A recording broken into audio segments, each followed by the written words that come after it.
Je vais prendre le cas de quelqu'un qui n'a jamais parlé de sa vie, qui n'a jamais entendu, donc on sourd-muet. Ok. Actuellement, là, quand les gens veulent méditer ou alors quand ils sont seuls ou même dans la vie de tous les jours, vous avez une petite voix qui vous parle. Quand peut-être vous voulez faire un choix, non, ne faites pas ceci, faites pas cela, peut-être vous avez des remords, vous avez une petite voix en vous qui vous parle. Et soyez attentifs, observez que cette voix-là a le même thème vocal que vous. Je ne sais pas si vous comprenez. Je vous ai dit qu'on va entrer dans des aspects très profonds de la haute spiritualité maintenant. Donc, vous allez remarquer que cette voix-là a la même intonation que vous. En gros, la vraie partie de Dieu, en fait, vous parle. Je vais un peu couper là pour ne pas m'étendre et dériver du sujet.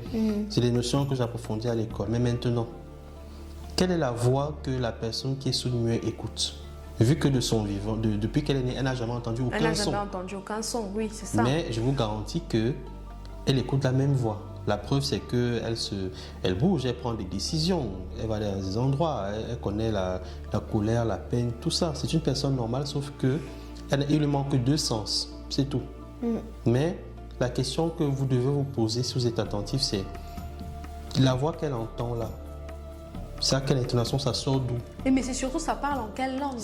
Justement, et pourquoi est-ce qu'il entend et comprend cette langue? Et comprend cette voix, mais pourquoi et comment il fait pour comprendre cette voix-là et malheureusement ne pas pouvoir entendre les voix qui sont à l'extérieur. Très bien.